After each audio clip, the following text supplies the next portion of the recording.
Alrighty, I am really excited for today's webinar. We are giving a kind of traveling road show tour of the Gateway trainings for Budget 2.0. But for those of you that would prefer to not drive so far, we are having these virtual ones each Wednesday for a little while. And I love that we have the flexibility so we can help you get more comfortable with 2.0 in any environment that you are that works best for you.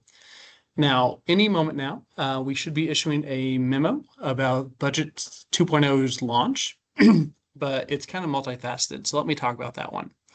So first off, I want everybody to grab a pen or a pencil, something to write with, because I'm going to give you the website for Budget 2.0 that is working right now. And I'll give you just a second. Alrighty.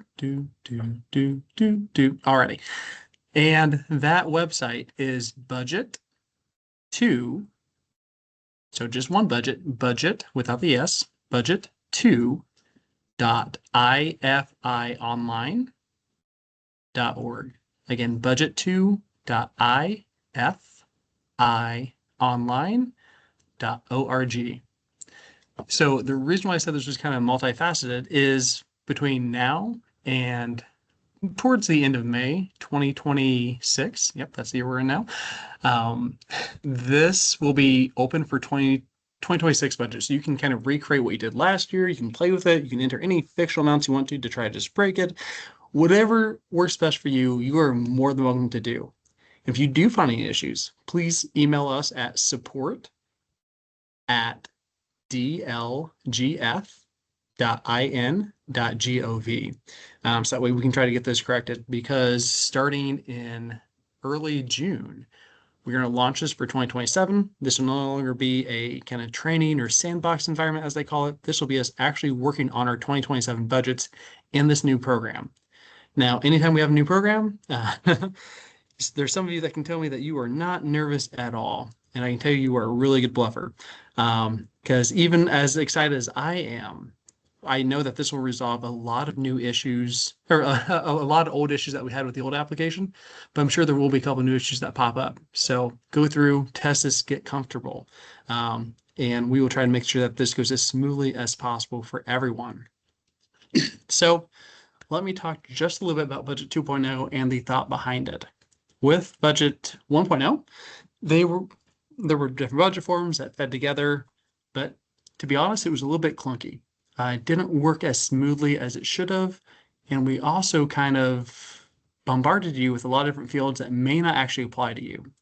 Now, with us having a second bite at the apple of developing budget program after 15 years, it's designed in a way that should be very intuitive, a very linear path through the budgeting forms. And also, it's very tailored to you. So we're not going to present you with questions that don't apply to you at all. And we are going to ask you some questions to help kind of streamline that data entry. You can opt into using some of those DLGF estimates if you want to. You also have the ability to link your funds to the State Board of Accounts counterparts if you're not a school. And that'll pull in some more of that historical data that can be very, very helpful when looking at your cash flow. And then overall, I think you're just going to really like this. But let me know after this webinar, and I'd love to hear your feedback. Now, Budget 2.0 is a brand new program. It's a lot to present on, so I've got my helpers here.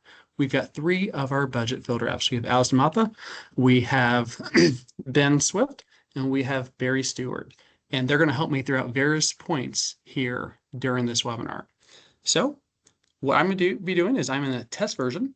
So we don't step on anybody's toes. If you are there for the town of Cicero, this will not affect what you're actually seeing in that live site that I just gave you. This is a test site, and we're going to go through how to complete a fictional budget for this unit from beginning to end. Again, these are entirely made up numbers. So with that caveat out there, let's get started. So the first page we're taking to is the unit summary page. This page is more of a landing page, if you will, and there's nothing you have to do on here. By the time we launch in June, this will have different links to the webinars we've had, to the budget calendar, to other resources we have available. Because we want Budget 2.0 to give you all the information you need right then and there. So unfortunately, if you are working on this after hours or on the weekend, you've got a lot of the support that you need. Now, if you've looked through that and you still have questions, this is not a don't contact your field rep scenario. This is contact your field rep. You've done your research. We're happy to help. But here, this really just walks you through the applications, resources that we have available. Now, one big trend that we'll see with a lot of these pages is you mark them as complete, and it continues on to the next page. On the left-hand side is where that budget form menu, that new version of that is. This is the navigation menu where we start at the top and end with the bottom of the submission. So to get started, I'm actually going to turn things over to Allison after I mark this as complete and continue. Okay, so on this page, we have the managed board / council members. Fairly easy page here. All this information should seem fairly familiar to you. We will have this first line here that states how many seats are on the board. So we will go ahead and we have 3 members in there. If you have any vacancies on the next line where question asks how many seats are vacant, that's where you will put that information. Whatever number you put in these boxes, it will change and do the math. So I have in here that there's 3. The total number of records are going to be 3 for this section here. So on the header here, there is the green add button. We are going to go ahead and click that. We will add some names in here. If you add an email, it is not required. But if you do put one in there, they will receive a 1782 notice. There is also the question of the volunteer firefighter. You will choose yes or no. Now, if you have the question on what qualifies as the volunteer firefighter, these eyes here will, when you hover over them, they give you information in regards to that. When you do, it takes information from our memo that gives you what you need to know for whatever questions you have regarding if it qualifies for a volunteer firefighter or not. The other 2 boxes that we have here, they do not qualify for this, which is why they're grayed out. So it won't apply to you. You don't have to worry about that. So you go ahead and click save to keep that in there. And then we will go ahead and add the additional members to proceed.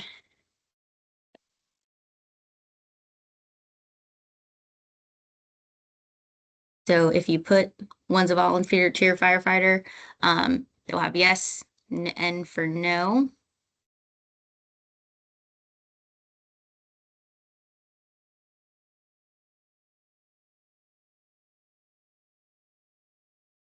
We hit save. So now there's 3 in there. They're all successfully added. For city use only, we have the mayor contact information here. You do not need to put anything in there if you are a city, so that will just be there. For the next part is the attestation. Right here, this is for all the cities, towns, and counties. So again, with the email for this part, it is not required, but if the name is in there, they should receive a 1782 notice.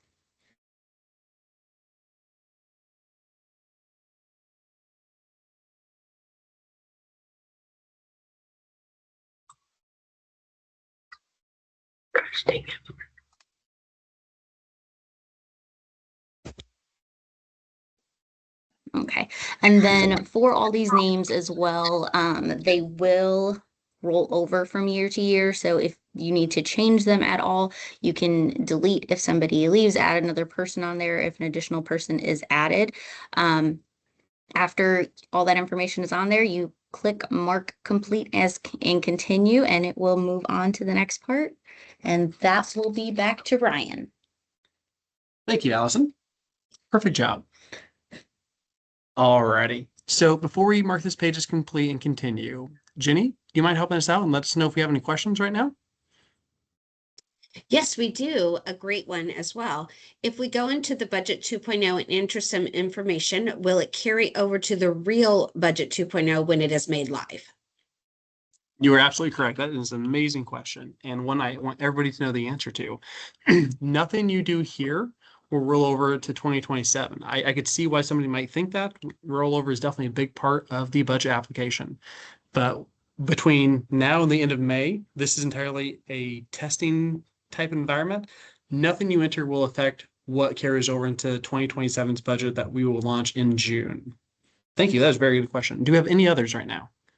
Yes, we have another one. Did you say the mayor contact information doesn't need to be filled in? It says for city use only. We are a city. Thank you for asking that. So this is only required for cities. Now, unfortunately, cities and towns are lumped into one unit type of city/town. So if you are a city, you would need to add in the name and the email address, well, the name of the mayor. And then you can add the mayor's email address if you would like to. But yes, the mayor contact info section only applies to those cities. So in this case, we are working with a town. So we would mentally kind of think, okay, this one does not apply to us. Another good question. Any others, Jenny? No, we are good to, oh, we have a couple more. Hang on, they just popped up. Let me flip over here with it. Whose name needs to be entered for the attestation? So this is where it definitely varies. And I can speak to the cities and towns. This is where I typically see it being the clerk treasurer, but I don't know all the legal ramifications and limitations on that. So you can contact your local legal counsel just to be safe.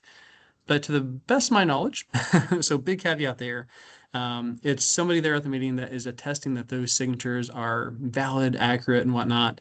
But I am not an expert on attestation, so take that with a grain of salt. But I can tell you that for cities, towns, and counties, the attestation on the Form 4 is required, and we'll check for that during our level of review once you submit your budget. Okay. Our next question is, will the mayor also receive the 1782 notice if the email is entered into that field? Yes, absolutely. So anytime on this page or somewhere else where you're entering an email address, that will make them eligible to receive a copy of that 1782. By eligible, I mean essentially will receive a copy of that 1782 notice once that's issued, probably sometime in November or December. Good Okay, questions. and then Love these. the next question, and I may need some help with the Center Township member that's joined us here. What about trustees? So for townships, the attestation section will not appear. Neither will the mayor contact. So you'll enter your board members. And that's when you'll have two different fields that apply to you. You have volunteer firefighters, and that can tell you more about that if you hover over the info icon. And then with the trustee family members as well. Now, this is where it'll give us more information about, okay, well, this is these type of relationships to the township trustee. And unfortunately, if you have a majority of your board members that are either volunteer firefighters or family members of the trustee, that's where you won't be able to adopt your own budget. And the application later on will guide you through that alternative process where you can petition to the county council, I believe, to get that adopted. But if you are in that scenario, absolutely reach out to your budget field rep and we'll walk you through that process. Okay, there's one more question. Will there be a separate pre-budget questionnaire this year that will be due by June 30th? Will it be different this year? My goodness, it's almost like I coach you guys to ask these questions. I love it. So we will talk about that on the next page, but essentially that pre-budget worksheet as a standalone form is gone. But we do have the unit questions page and the debt worksheet that we do ask that is to be completed by the end of June. So that'll take the place of the pre-budget worksheet, and that's where we'll gather the information we need for those estimates that we issue in July for the max levy estimates, the circuit breaker estimates, the debt levy estimates, and also that data will help us with the budget workshops that we'll hold through mid-July through early September. Okay, Thank you guys for this question. I love it. I know, there's some great questions already. The next question is, do schools complete the attestation section? If not, where do we add the emails to receive 1782 notices? Good question. So with schools, I do sometimes see them add the attestation sections, although not always. So that's where it's optional. If you want to attest, you can. If you don't, it'll have no effect on the DLGF review of your budget.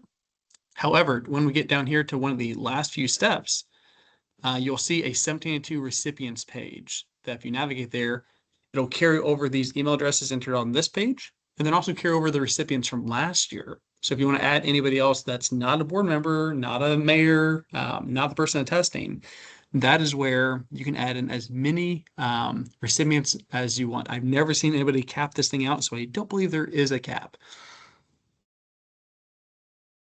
Okay, Alrighty, and that's it Jenny? for the questions for right now. Alrighty, well, I will try to ask at the end of each page. Jenny, keep me honest. If I forget and there are some questions, feel free to stop me at any point in time. All right, so that is Allison walking us through the managed board or council members page. And she did a great job. We add our board members, the rest of the information, and then we'll mark this as complete so we can continue to the next page. If you try to just skip over this and go to unit questions, it won't let you. So this is in a nice linear process to help guide you through those forms. So now that we mark that as complete, this is where with the unit questions page, by and large, this is taking the place of the pre-budget worksheet. So make sure that you do complete this by June 30th, in addition to the debt worksheet if it applies to you. And it applies if you have a debt service fund added. Alrighty, so the first question for this town that we're seeing, again, this page is very customized to your unit of government. So that won't always be the first question that we see, but this will apply to everybody. It's asking us, when is the planned public hearing for the budgets and levies? It tells me that last year is on Tuesday, September 17th at 7 p.m. So I'm going to say I want to do this on the third Tuesday of September, 1, 2, 3. And I'm going to have this at, let's say I want to have this at noon. It was 7 p.m. last year, and now I want to have it at noon. Uh-oh, I accidentally clicked 12 a.m. instead of p.m. So what we're seeing here is a note that says you have selected a time that's uncommon for a public hearing. Please confirm that this is correct. We're not going to stop you from having a kind of after hours public hearing or adoption meeting that's completely outside of our purview. But what this will do is this will notify you in those cases we've seen where people accidentally choose the wrong AM or PM or something like that, where, hey, it's probably not what you intended to do. So let's say, oh, I actually wanted to have it at noon, 12 p.m., not 12 a.m. There we go. And now for the adoption meeting, last year it was on October 1st. So let's say I wanted to have this on October 1st as well. So I'll go over to October and I'll choose the 1st. Oh, silly me. It says the adoption meeting cannot occur prior to the public hearing. Oh, wait, October 1st is after September 6th. Oh, nope, I didn't move that all the way over to October.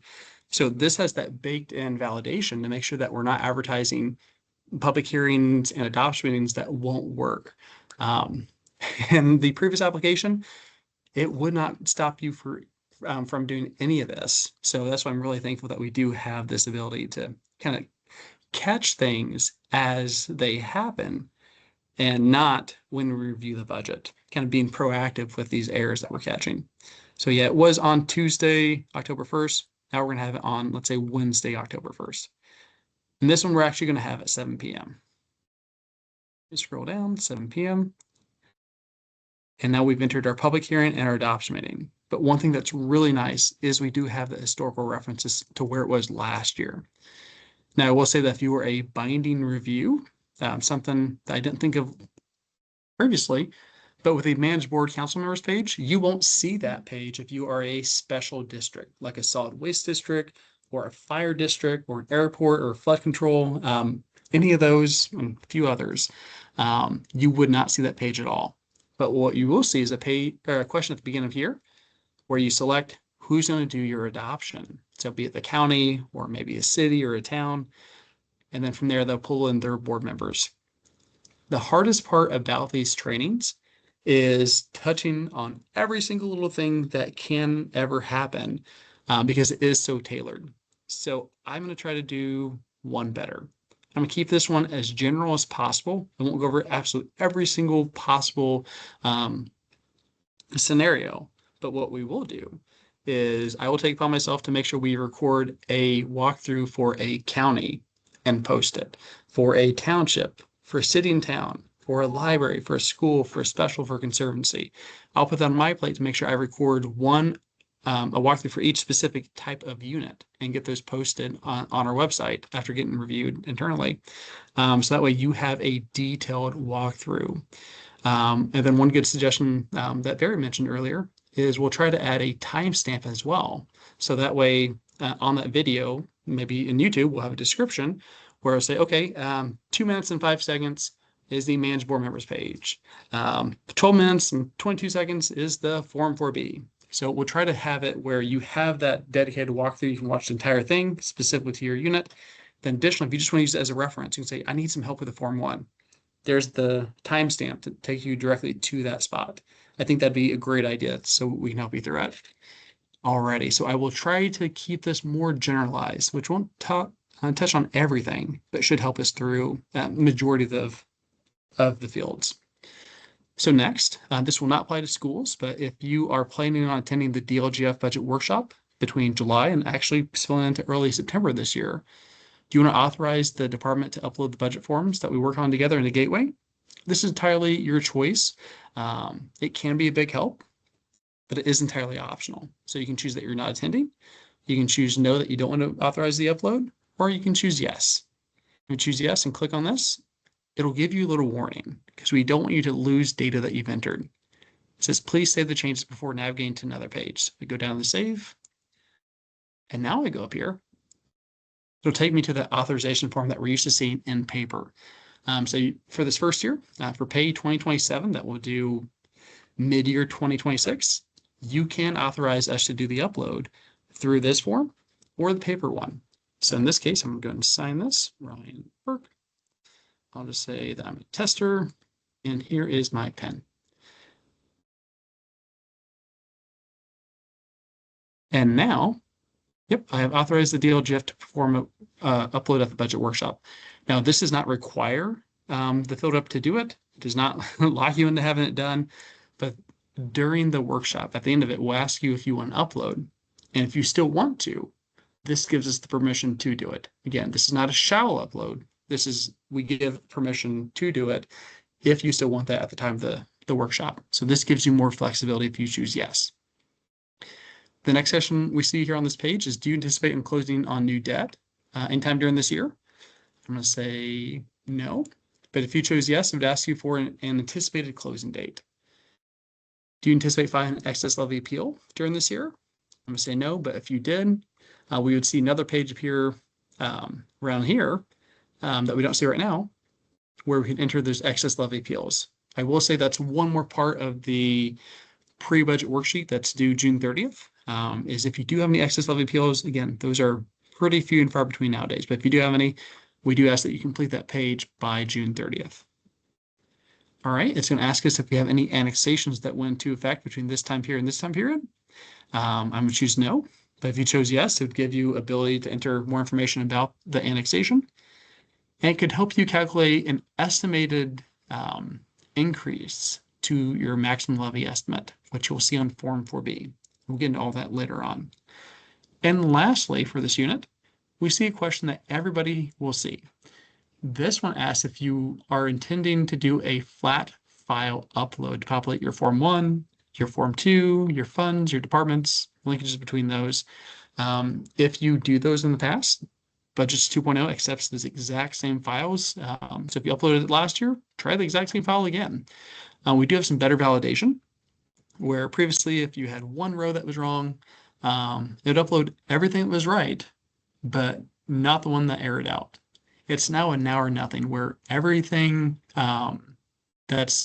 everything must be complete before the upload happens. Again, these are few and far between. If you're a county, a school, a larger city, this would be more likely to apply to you. If not, you still can, but again, these are pretty rare. So I'm going to choose no, and this is where I would mark this as complete and continue. But Jenny, do we have any questions on this page? Yes, we do. The first one is Amy Dennis. You have your hand raised. If you want to unmute yourself and ask your question, that would be great.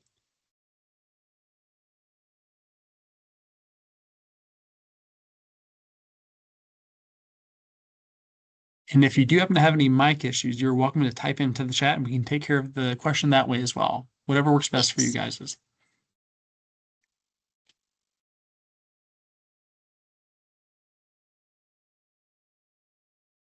Okay, she put it in the Q&A. Okay, we'll jump over there. Okay, the first one from Amy that we had is, if we decide to go through binding review to get the whole MLGQ, how will we enter that info? Will it change entering the board members? Got it. So in this case, I'm going to assume that this is a library, and that's where this walkthrough isn't tailored to one specific unit type. The one that is, we'll talk about that in great detail. This one's definitely worth talking about. Is the first question you'll see. It'll talk about. It'll ask you a question if you are a library. It'll say, do you anticipate adopting a budget that's within the maximum non-binding budget you can adopt? And if it's July 15th or afterwards, we'll have the actual dollar amount there in that question. And if you choose that you're going to go for that binding review, you'll need to select on the drop-down menu who's going to do your adoption, be it the county or a municipality like the city or the town. That's how that works.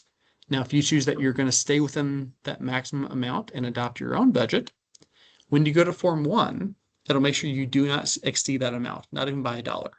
If you do, it won't let you mark that page as complete, and it'll give you a warning that says, hey, on the unit questions page, you mark that you're going to go through a non-binding review, and this will put you over it. So please reduce the budget amount or return back to the unit questions page and change your answer to that question. Now, I would absolutely recommend everybody sign up for that legislative overview webinar that we'll have in June, because there are some new legislations that will affect that, and then other things as well. So I want everybody to be informed of any new legislative changes that do pertain to us. Very good question. Thank you. Jenny, any others? Yeah. Yes, we have another one in regards to a library.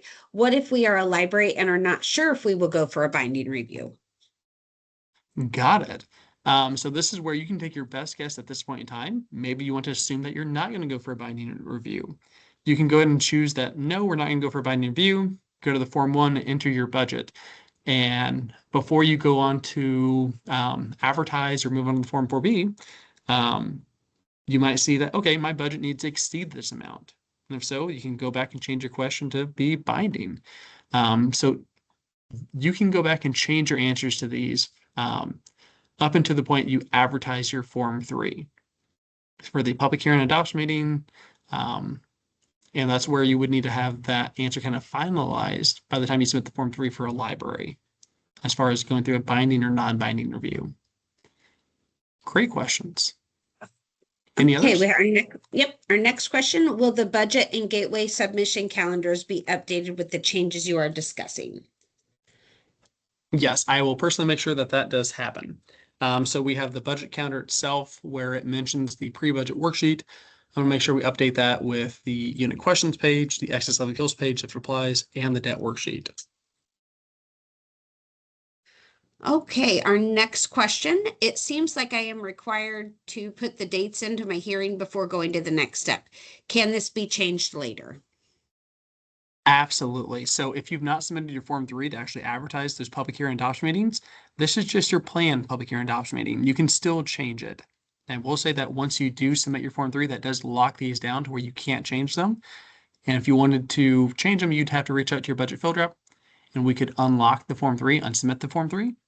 And then you just need to make sure that the public hearing, the adoption meetings are still timely. You still have 10 days before your public hearing to submit it.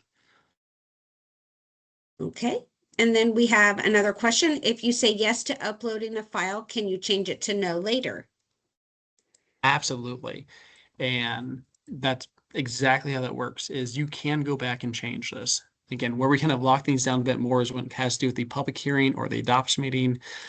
Those we cannot change after we submit the Form 3. But yes, you can change your answers to the flat file uploads really at any point in time. And that is all of our questions at this point. All righty. Thank you, Jenny. All right, I'm going to mark this page as complete and continue. And we can see, hey, we've got one more left. It's the review funds page. And previously, for the net assessed value estimates, we'd have to key those in manually on the Form 4B. This gets at estimating these for the upcoming year based off the way they were certified for the past year. So if you have a cumulative fund it's going to use the same AV as we had last year on that budget order. If you have any other funds besides the cumulative funds that have cumulative in the name, typically like cumulative fire, cumulative capital development, any funds besides those, it's going to try to be conservative. It's going to use 15% less or 85% of last year's certified net assessed value. So this way it has its net assessed values defaulting in there. Now, what's very important here is if for any reason you think your assessed value will drop by more than 15%, you'll want to go in here and lower this amount.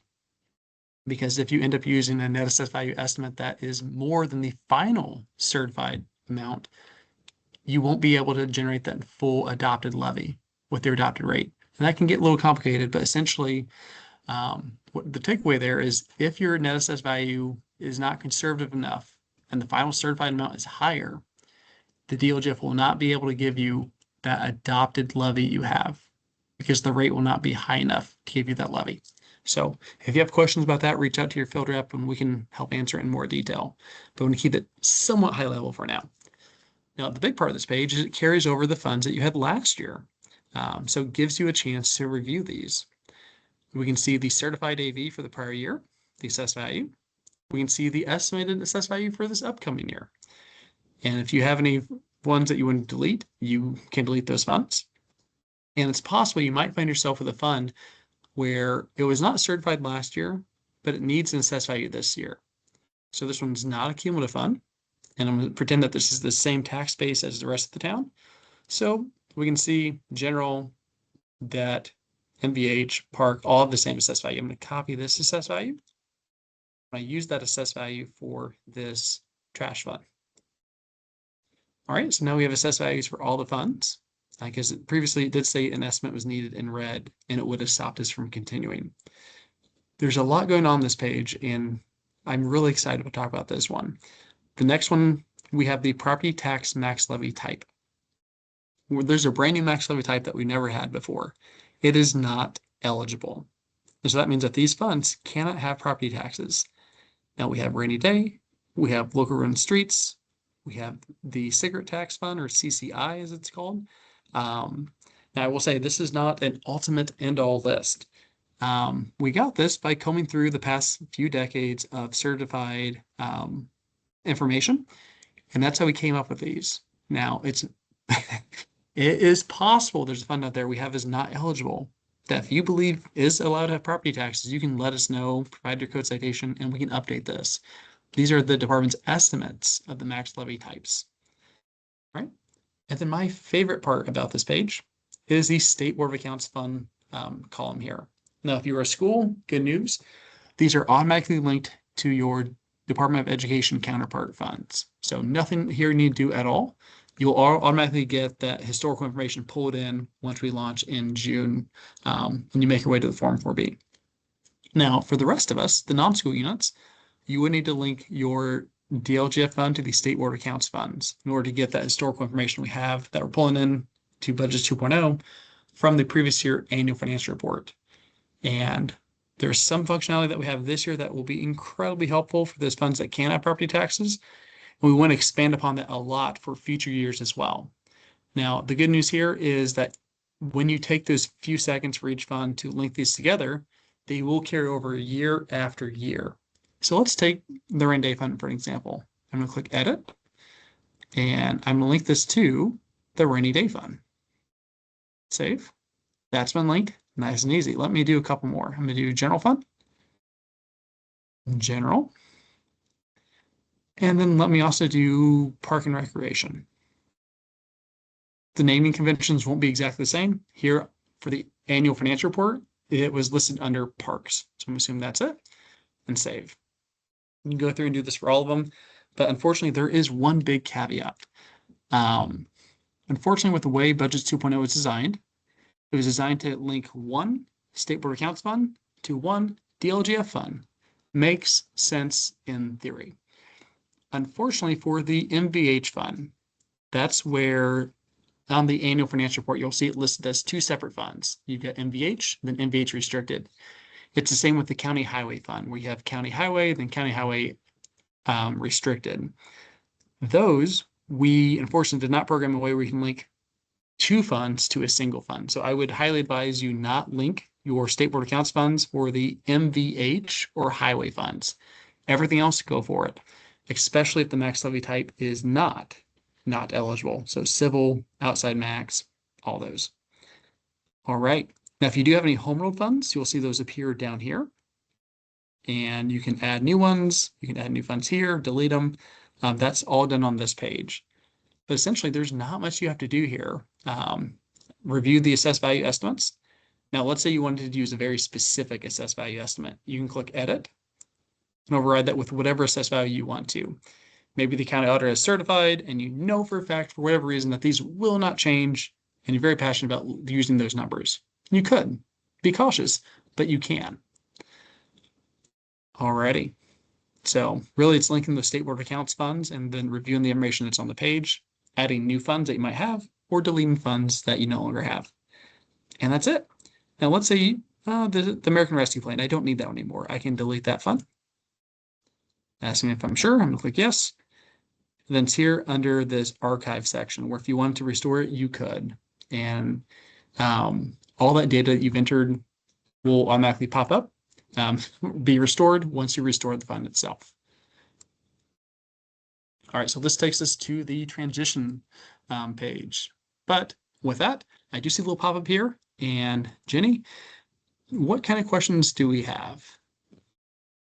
Okay, the first one is, please clarify whether schools will need to link DLGF to SBOA funds. So I'm glad you asked. For schools, it's automatically linked to your Department of Education funds. Now, it will be kind of branded in the header as State Board of Accounts fund. I don't know if that's true or not true, if those are the same between DOE and State Board of Accounts, but it will have those DOE fund numbers automatically there, and there's nothing you need to do to link those. That's automatic. Good question. Okay, and then we have one from Brook Knight Township. If you want to unmute yourself, you can go ahead and ask your question.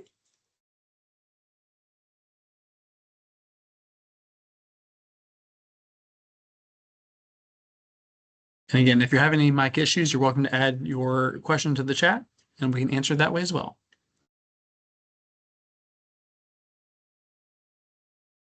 If you need to, you would just click on the microphone to the right of the raise hand button. If it has a slash mark, just click on it and then that slash mark will go away and you will be able to unmute yourself. Oh, okay. Looks like we have it in our chat. Hang on just a second. What about the Road and Infrastructure Fund? So good question. Anytime you have a brand new fund that's not in the State Board of Accounts annual financial report, you won't need to link it because it will not exist. Now, this is where I would highly recommend joining and sign up for that legislative overview webinar, because that will probably affect whether or not you budget for that fund. But any fund that you want to add, you can add it here. So you'll click add, and I believe that'll be Fund 50 if I remember correctly. Oh, sorry. Yep, add, and Fund 50, Township Road and Infrastructure. So let's pretend this was a township. You could add it here if you needed to budget for it. But you won't be able to see it on last year's annual financial report because it is brand new, or so I'm assuming. All right. Okay, our next question. Do we need to add a gift fund in the funds not budgeted? So, for the funds not budgeted, this is really where you've deleted it. So you had it last year, but not this year. So typically with a gift fund, I would see that under a home ruled fund. There might be some exceptions there, but especially for a library or something, I would see. So here's a home ruled fund. Let's call it gift, like a type. And we typically have it under the home ruled fund section.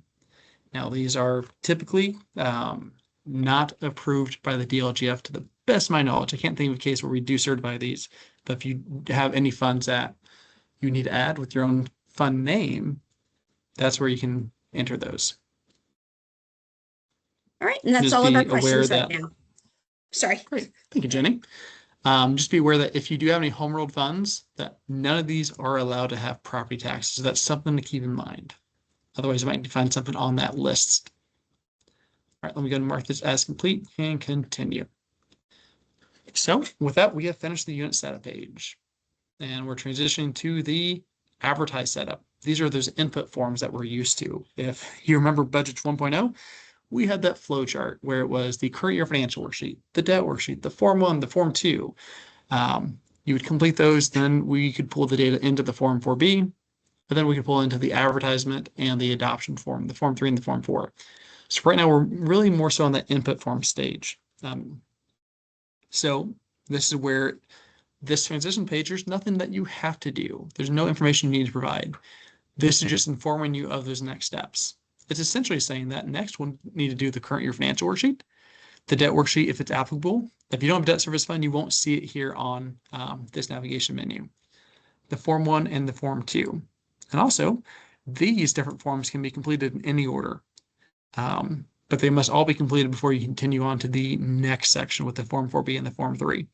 So if you want to start off with your Form 2 and do your revenues first, then your debt worksheet if it applied, then your Form 1, current year financial worksheet, you can do it in that order. It's just we need to do all these before we continue on to the next step.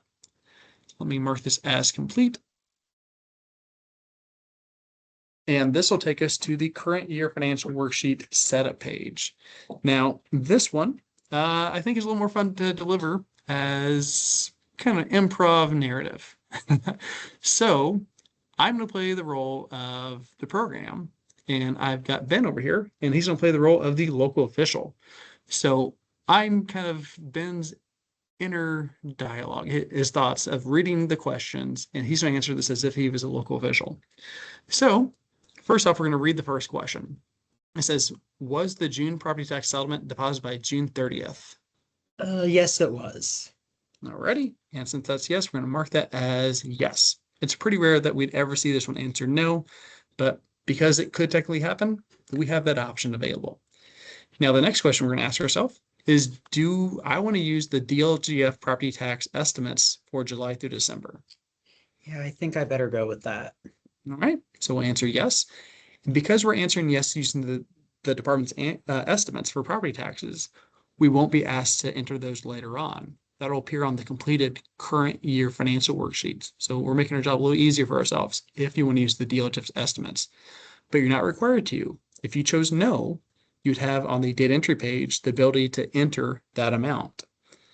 All right, next we have did we have any encumbrances of any expenditures from 2024's budget into 2025's? Yes, I did.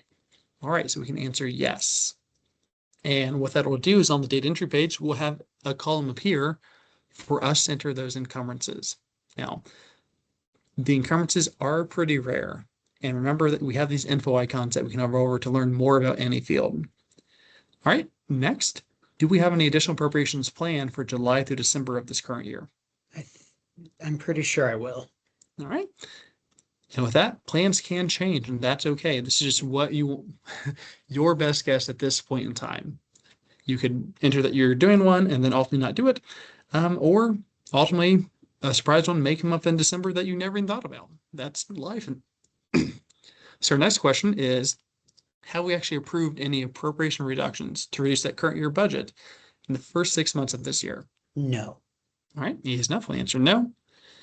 Do you have any appropriation reductions planned for July through December of this year? No, I don't. Alrighty.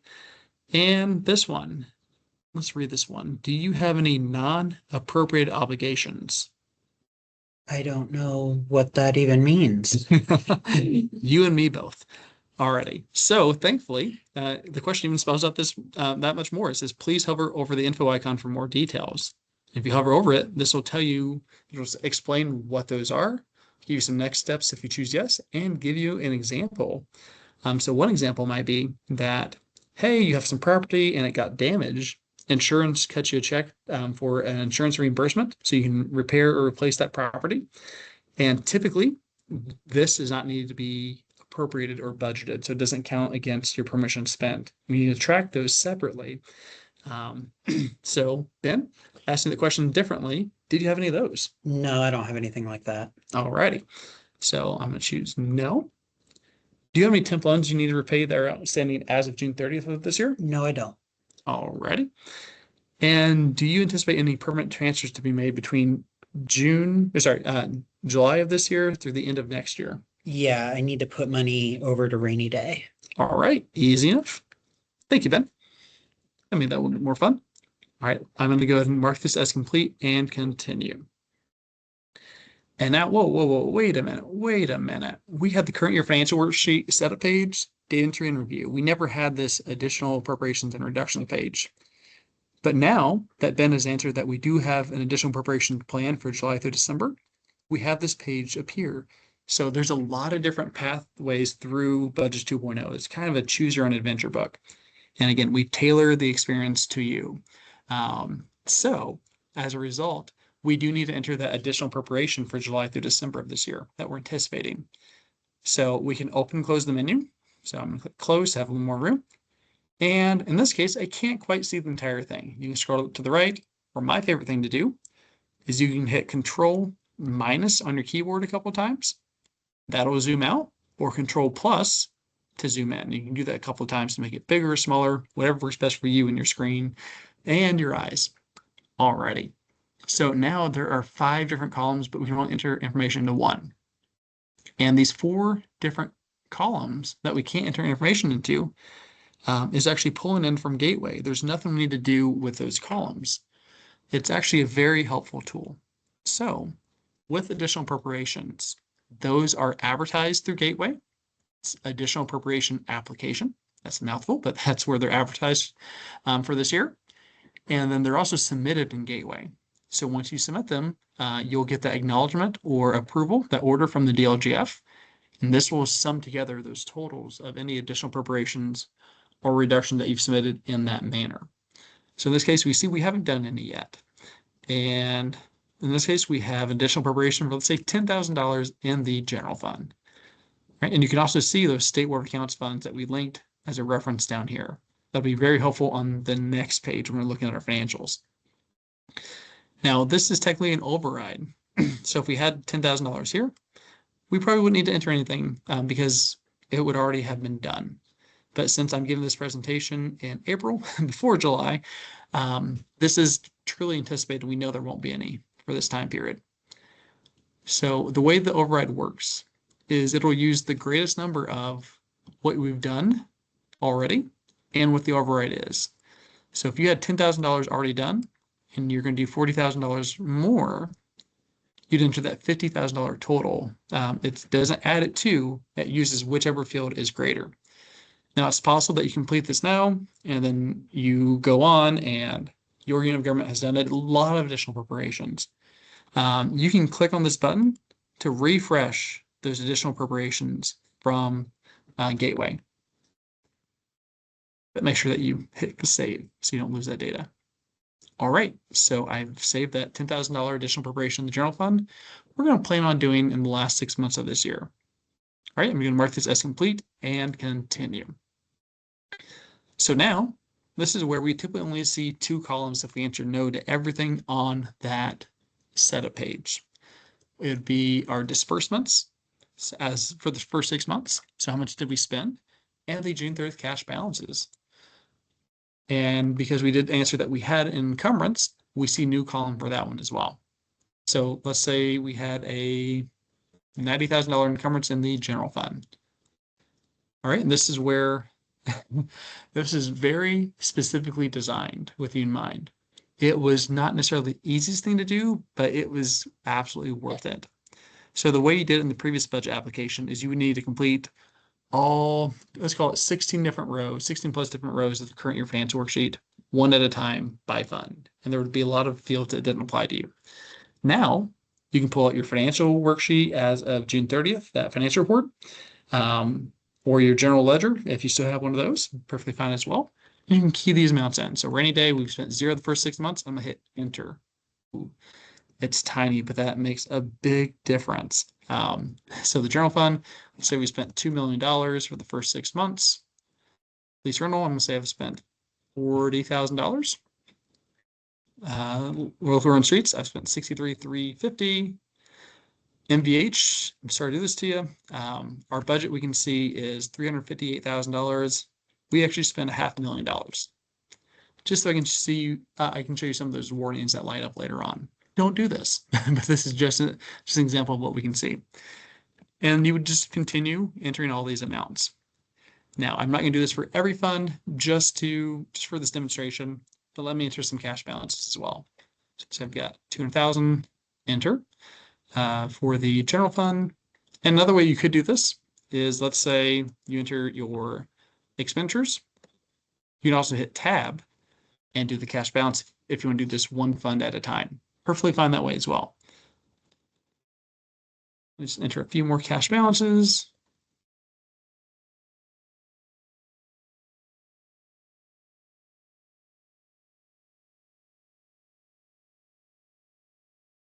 And some of these might be not very well funded, which also goes to drive home a different point I want to talk about later on. A nice warning that we have. Now, there's a column here that we've not talked about that not everybody will see. We have some funds that are not certified by the DLGF. We have trash, and we have a whole bunch of home ruled funds as well. Previously, you had to enter these amounts in by hand for every single fund. These are not pulled in from the budget orders like these are, but these are going to be automatically populated from last year's Form 4. So it's highly unlikely you'll need to change any of these. These pull in from that adoption form at the time they were submitted in Gateway. But for whatever reason, if you made some last minute updates on that paper form, when you're signing it, after you print it, you can make those alterations right here. But here we can click save. See, that will save those totals. That's taken care of. And we have this section that not many people will have. But Ben told me that, hey, he's planning on a permanent transfer for the last 6 months of this year, or after June 30th of this year. And he told me that this is going to be a permanent transfer. Which fund is sending the transfer loan repayment? That's going to be from the general fund. And which fund is receiving the transfer loan repayment? This will be going to the rainy day fund. This is going to be for, let's say, $15,000. And will this be for the last 6 months of this year, all of next year? I'm going to say this is the last 6 months of this year. I'm going to add this. And you can add as many of these as you want. And this will get totaled on that current year financial worksheet. So what we'll see is a transfer out of the general fund for $15,000. All right. Now we have that document in front of us to enter those disbursements, enter those cash balances, those encumbrances, and that's where we would upload those right here. So I would click upload current year financial worksheet documentation. This is going to be for cash balance and expenditures. The descriptions are only required if you choose other. Choose file. And this will be the pretend financial worksheet. So here, let's say that's our fund report that we have to confirm this. Now, we'll say that if you are a school, you might just want to add a note saying that Form 9 will be provided later once available, and that will allow you to continue. But essentially, you would need to upload verification of the financials that you're working for the DLGF's review, or add a reason on why you can't have that at this point in time. Now, trying to think of a very far-fetched scenario, maybe you have your general ledger, that book that you open up, it's 5 feet wide, because that's where you do your bookkeeping. And State Board of Accounts is doing an audit, and they've taken your book. So you don't have that right now to take pictures of. Now, that's an example from maybe 12 years ago. I don't even know if things still work that way as far as the audits, but let's just pretend. So you could add a reason and continue. All right. Now, before I continue, Jenny, do you have any questions? Yes, we have one. And they asked for this at the end, but I'll go ahead and throw it out here. Will we no longer be able to submit budgets for water, sewer, or stormwater enterprise funds? I'm in our test site as a test unit and see that the DLGF fund numbers 6501, 0907, and 2041 for those funds do not exist. Should those get home ruled fund numbers? We were way past the fund review by the time I was able to put together the question. All right, no worries. So with this one, there really shouldn't have been any changes and things like that. So if you have found an issue like this where there's a fund that you've used to have in the past and now you don't see it, go and email support@dlgf.in.gov and we can look into the issue, and as long as legally you're still allowed allowed to have that fund, and there's no reason why you shouldn't have it, we'll make sure to get that added for you. Now, that might be by the time we launch in June rather than the testing site. But this is what's really important. It gets us this feedback so things go much smoother in June when we launch for 2027. Hey, Jenny, Okay, and any others that another popped up? question. Yep. This person is working on the school page and they don't see a column for 2025 budget. It stops at encumbrance. Got it. Okay. And that's because you don't have any funds that are home rule or not certified by the DLGF. And that's what we're going to see a majority of the time. So if you answer no to all those questions, you'll see the disbursements and the investments plus cash. If you answer yes to encumbrances, you'll see that as well. The encumbrances are entirely conditional. With the current year budget, this one only appears if you have a fund where you have the option to override those amounts. And if there's no data entry that we need from you, or really a chance to override those if needed, we're just going to show those on the completed form, which we'll take a look on the next page. But we don't want to overload with information. This is just the data entry page. Good question. I like these. Okay, Any that others? is all the questions that we have right now. All right. Thanks, Jenny. So we'll go to Martha's as complete and continue. Oh, I see red series stuff. That's not good. So the current year financial worksheet has not changed at all as far as the completed form, but we have not seen anything that looks even remotely like it. What we've done is we've streamlined the ability to enter the information to complete the form. We've not changed the form in any way whatsoever. So what we can do is we can click here where it says click here to review the completed current year financial worksheet report. Now, before I do that, we have some red scary text here. Let's take a look at it. The same time you see red scary text, absolutely take the time to read it. That could save you a lot of heartache and headaches later on. This says that warning, the current year budget has been overspent by June 30th of this year. Please review this for accuracy, and if this is correct, your unit of government may need to pursue an additional appropriation this year. Please contact your DLGF field rep, Ryan Burke. Hey, there's my name, there's my number, if you have any questions. If you click here, oh yeah, the MVH, because their budget was only what, 660,000. I entered 800,000. So yep, that makes sense. I kind of staged that one on purpose. But if you ever have an overspend your entire budget by June 30th, it'll give you a warning. It won't stop you from doing anything, but it'll make sure that you are aware. Now let's go and generate the report. And the first time you generate this report, it will take a bit longer, maybe 10, 15 seconds. But every report you generate from there on out should be quasi-instant. So if you really, really want to nitpick, I guess it might be a little bit more left than we're used to, but this is the exact same form, the exact same fields. The disbursements pulled in from the data entry page, along with the cash balance. The approved budget pulled in from our database. If we go to the general fund, we can see the property taxes, because I was asking Ben, and Ben said that, hey, they're in by June 30th, and I will use the DLGF estimates. So that's where budget 2.0 works through the calculations in the database and gives us that estimate. And this will match the same estimate, or at least should match the same estimate that we have on those July estimates that we issue on our homepage. Now we can also see that $15,000 transfer to the rainy day fund from general funds there as well. So here's everything that we had talked about previously, pulled into this form: the encumbrance, the additional appropriation. And we didn't have to go through this process for all these different funds, these 15 different funds. We just enter them in bulk with just what applied to us. So I'm going to close out of this tab. And now I'm going to say, yep, this is good. I understand this. I'm going to contact Ryan, but let's pretend we got that resolved. So Martha says complete. And I guess before I do that, any questions about the current year financial worksheet review page?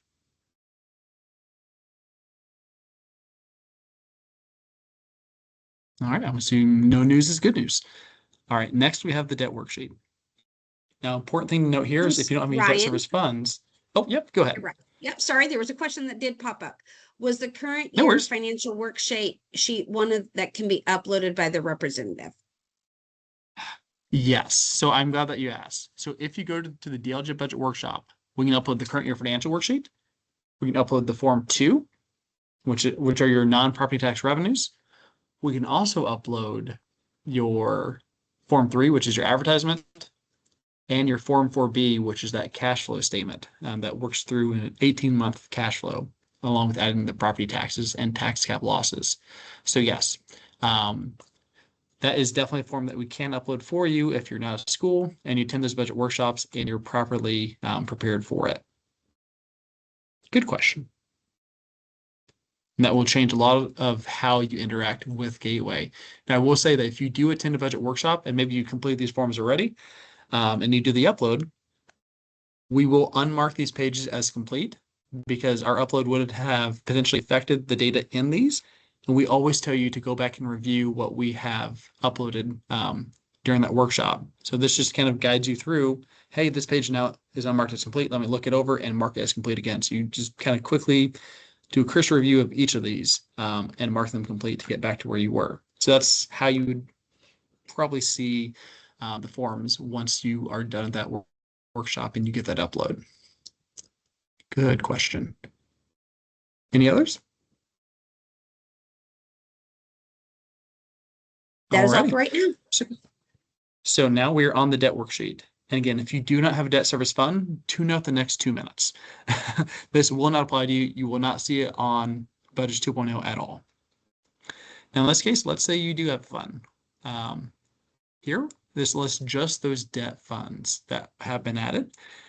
And if you want to add a new debt, you can click here to add one from debt management. You can add anticipated debt service, maybe fees. But one thing that's new here is if you're trying to add a debt that's been retired debt management, it'll say retired in debt management. Sometimes these can have pretty similar names, and that's just handy to know that, hey, this is already marked as retired. I may not need to add it. All right, so let me hit cancel. And the way you complete this is you'd click edit and choose which payments are made for these certain time periods. But there's one thing that's kind of snuck its way into there that's easy to miss. Is these are the different time periods, but there's a brand new one for this year. This is for the first 6 months of the current year that we're in now. So that'll help us reconcile this total against the expenses for the first 6 months against the current year financial worksheet. So if we said we spent $40,000 on the current year financial worksheet, the payments here should be $40,000. These should match. All right, so let me go and click edit.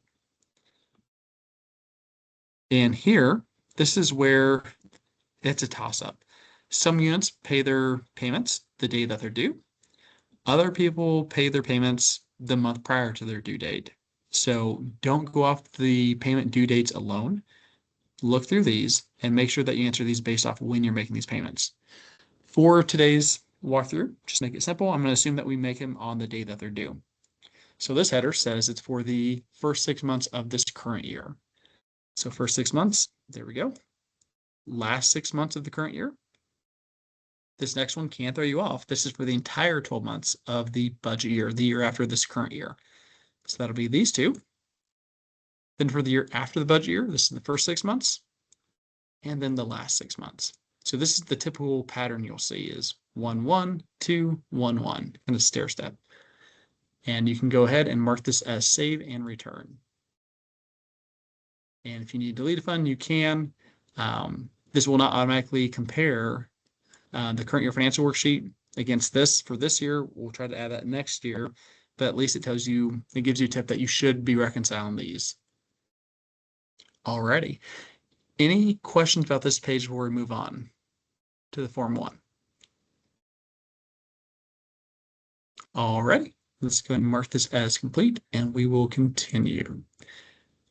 So now, definitely making our way through here. Again, you could have done the Form 1 first or the Form 2. This is just the order that we're going to go in for this demo. For the Form 1 setup page, there's nothing you really need to do here. If you have departments or program accounts for schools, you can click here and you can manage, add, delete the list of departments or program accounts. Then you can change the linkages between funds and departments or funds and program accounts if you're a school. But these have all carried over from the previous page, or from the previous year. So there may not need to be anything that you need to do. Now, here is an option that you could use, but I don't foresee a lot of people using that. This gives you the ability to copy over last year's adopted budgets into this year's advertised budgets. If you want to do that to get started, you can. You're not locked into using any of that. You can then make any edits that you want to, but this is up to you. It's possible that if you are a pretty small unit of government and you want to keep things the way that they were last year with maybe just a couple of changes, you could click this button and it would copy everything over for you. So let me go and mark this as complete. It'll be on the Form 1 data entry page. So now we have the DLGF fund. Let me choose General. And this is where things look a bit different with the Form 1 than we're used to. We used to have the line items divided into different blue tabs across the top. So personal services, supplies, service and charges, those are gone. Now everything's listed on a single page. However, if you have a lot of different line items, you might have different pages to go through. But if you did not copy over your amounts, you would see the advertised columns as blank for that budget year, the year that's upcoming. So you can say clerk treasurer, okay, that was a salary. We bumped that one up to, let's say $59,000. Oh, wow. Wait a minute. What was that? So 5,9. In real time, it tells you the dollar amount difference between last year's adopted and this year's advertised. Wait, last year's adopted? That's never been a thing before. We have carried that over from last year. There's nothing that happens with this information. It's just displayed on the screen as a reference. Anytime I had a new local official that didn't really know where to start when preparing their budget, they typically ended up looking at last year's Form 1.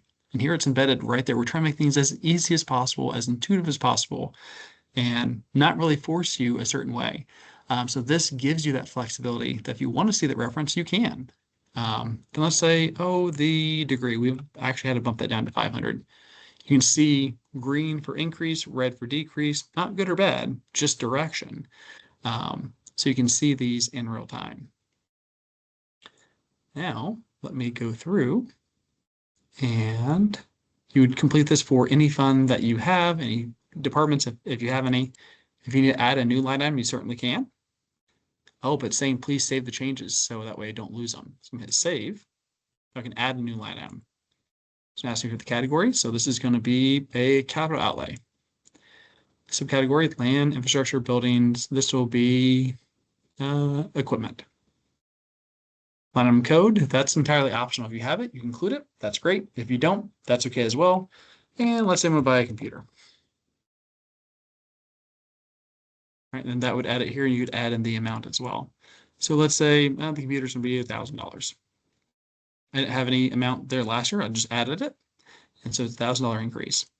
And of course, you go through and do this for every fund that you have. But one thing I will warn you about, the one thing that can cause issues is, let's say I did not save my changes and I moved to another fund. You will lose the data you've entered. So always be sure to click save before you move to the next page or change the fund. Moving between funds and departments without saving, that's where you can lose that data. So be aware, be careful. All right, I'm going to mark this page as complete. But there is one thing that is very important to the Form 1 that we don't see anywhere. That is the upcoming budget year adopted amount. We see last year's as reference, but we don't see, in this case, the 2026 adopted. Why is that? That's confusing. That's because that has been part of the clunkiness of the existing budget application, where you had to copy things over and maybe you did it, maybe you didn't. We'd have people adopt zeros. That's one thing that broke my heart every single time it happened. I never, ever, ever wanted that to happen again, at least not by mistake. So what we've done is you don't see the adopted column at all until you submit the Form 3, the notice to taxpayers. Once you submit that and go back to the Form 1, which it'll guide you to again, you'll see that the advertised column for this year has been carried over to the adopted column.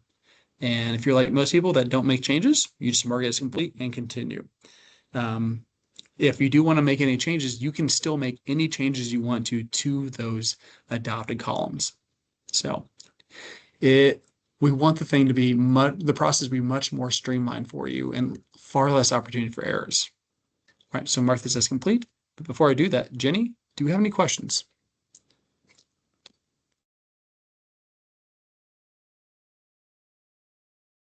Sorry, had to check a couple of different spots. It looks like we do not have any current questions. So you can go ahead and go on. All right, I will pretend that's because we're doing a good job and you guys are understanding everything I'm saying. Now, if that's not true, chime in because this is your opportunity to ask these questions and get them answered. All right, so let me mark this complete. And now this will take us to the Form 2 setup page. This one is going to be changing because of some newer legislation. CVET and FIT will be defaulting to the general fund once we launch in June, but you can change that to a different fund if you'd like to. That's a newer change. If you're a school, I believe it'll go to operations based off current guidance and the way it's currently programmed. And licensed excise, that's going to change too. That change is effective January 1st of 2027. So for next year, next year's estimate on here, you'll see that same ability where it'll probably default to the general fund or operations. And that's where you can change the override to a different fund if you'd like to deposit differently. But with this, I'm not going to confuse you with the way it's currently programmed. So I'm going to say that I do not want to use the DLGF estimates for revenues. But that's the first question I ask you is, do you want to use the DLGF estimates for the applicable revenues? We don't have estimates for absolutely everything. Now, if you're a smaller township that just receives licensed excise, CVET, FIT, and lit certified shares, yeah, we might. But for those large units of government, there's a lot of those more local revenues, maybe copy fees, maybe permit fees, building fees, things like that, that we won't have any information on. So if you want to use DLGF estimates, you can click yes. These will be available by July 15th. I will note that the lit certified shares will be available around August 15th or so. So you might need to update those if you've already completed this page by then. Now down here, it defaults to yes. The financial institutions tax, the license excise tax, and CVET, commercial vehicle excise tax.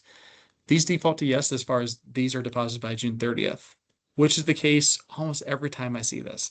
But in the rare case that you didn't get those deposited by June 30th, you can say, no, you did not. And that'll help us during our budget review. Another option you have is we will now display last year's revenue estimates on the Form 2, that next page that we're about to see. So if you want to copy things over, you can. And that'll copy those over. If you want a fresh start, you can leave it blank and key these in manually. Now, I will say that if you are choosing to use the DLGF estimates and then click copy, copies over those estimates at the point you click that button. The DLGF estimates will be populated if you select yes and then click the green button. Now, if you choose yes, it will walk you through the calculation of how we got those estimates and where they will be allocated to. So we're going to mark this page as complete. This will take us to the Form 2 data entry page. So in this case, we can see, okay, this is the general fund. Here are the estimates for the last 6 months of 2024, all of 2025. Because we're redoing 2026 in this test environment, we need to enter the revenues for the last 6 months of 2025 and then the upcoming year 2026 in this scenario. You can see what the estimates were last year, and then you can key in whatever you want to estimate for this upcoming year. Again, financial institutions tax, license excise, CVET, lit certified shares, and a few other ones like cigarette tax, ABC gallonage, local and street, MVH for the full gamut, and lit freeze if it applies. Those can automatically populate if you choose to use the DLGF estimates. You key in whatever amounts that you need to. So maybe cigarette tax, well, we're going to be conservative. This one's only going to be $1,100 for the last 6 months of this year and $2,000 for all of next year. You can go through and make your updates as needed. Now, if you wanted to add a new revenue, you don't need to go to some hard to find customized page like we used to. We click add new revenue. We select the category. So this will be, let's say, charges for services. And this will be, let's say, document copy fees. So it'll be R409. Go down here, R409, here is that revenue. And we're going to have 500 and 1,000. Generally, you want to be conservative with these revenue estimates because if you overshoot some of your revenue estimates, it's likely we'll use those amounts during the certification, or we might adjust those downwards if they're revenues that we take a look at. And that can cause funding issues with your budget. So keep in mind that generally you do not want to overestimate your revenues because that will show you have more cash and revenues to fund your budget than you might actually have. All right. And then we do have a little warning here that states that there are some funds here where the total revenue estimates are 0. So we'll click here. See that for rainy day. Oh yeah, for rainy day fund, we had that $10,000 transfer, maybe $15,000 transfer. And then these, yeah, I know there are no revenue estimates there. They're just going off that cash balance. So let me go back to rainy day, add new revenue, other receipts. And this will be transfers in from another fund. Now this is $15,000. I'm gonna hit save. Alrighty. I say ignore this one for now. That's one that we're gonna take care of before that June launch. But I'm going to mark this as complete. And now the Form 2 is done. We're moving on to the Form 4B. And the Form 4B is the cash flow setup page. Is what we're on now. This page, if you want to go into great detail, we'll talk you through that next page in, again, a lot of detail. But you've got us, and we're going to walk you through this process. So I'm going to mark this page as complete. And that'll take us to the Form 4B data entry page. So this first table we see here is entirely new. We've never seen that before on the Form 4B or anywhere in the budget application. It tells us for the maximum levies that, hey, we have the civil max levy. Last year we adopted exactly at the max levy. This was the beginning max levy, and any adjustments like maybe annexation or appeals that could increase it, but that's how we get to that DLGF estimate. Our total levies are currently $0 because we haven't entered any yet. And we're currently under a max by this amount. Now, I need to put a dollar in the jar. Jenny, do you have any questions about the Form 2? I skipped past that. Yes, we do. The first one is, can you use the DLGF estimates for tax funds, but your own estimates for items such as copies and fees?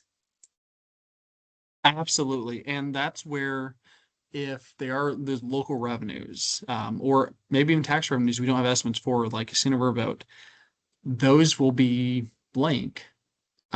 We will not provide estimates for things that we don't have estimates for. So yeah, absolutely. So if you want to use estimates, again, generally it'll be license excise, CVET, FIT, lit shares. More specifically, it can be local run streets, NVH, cigarette tax, and ABC gallonage. Those are ones that we can't see, but any other ones will stay as blank unless you copy things over. And then you can overwrite it with any amount that you want to. So good question there. Okay, our next question. Could there be a timestamp on listed after you hit the save button? I like that idea because we currently do not have that. We have it when you mark the page as complete, but not when you save. Let me go and write that down. Right. Jenny, anything else? I think that's it for right now. All right, get some good ideas. All right, so on to the Form 4B data entry page. Sorry about that.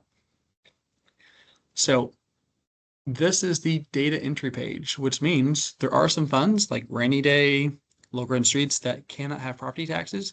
So there's no data entry needed for these funds. So you won't even see these funds on this page, but like the current year financial worksheet, you can view the report on the next page and see all of them all at once. So this is where you can enter your property tax levies and tax cap losses that are estimated. So let's pretend this unit did not want to raise property taxes at all. They wanted to keep it at last year's amount. So here is last year's certified amount. We'll enter that as the levy for the general fund. NVH was 0, Park and Rec. And then CCD, this is based off a rate. So cumulative funds will default to the rate method, which is most common. So we'll choose last year's rate. And then with debt, it will default to the operating balance method, which works a little bit differently. The way this works is you enter the cash balance you want to end that budget year with. And InfoIcon will tell you what those payments are for the first 6 months at the end of the for the first 6 months of the year after the budget year.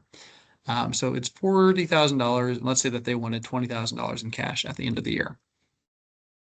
We can go through and hit calculate, but let's pretend that we knew what our tax cap estimates were going to be.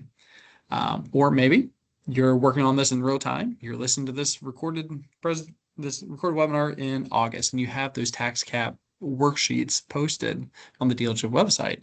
So you can click here and that'll open that up. Now this I think will be a couple years old just because it's more of a testing environment. But you can plug in those levies we have here. That'll help you calculate those tax cap losses. So let's say you've done that and now you know that, okay, the tax cap here is going to be $50,000. This will be $20,000 and this one will be $10,000. Hit calculate. But there's one thing about this. Some units of government have a lot of funds that can have property taxes. So as a result, this will occasionally get a scroll bar. We can go from left to right. And I did not want you to have any opportunity to just not see a fund and not answer the levies that you need to enter for it.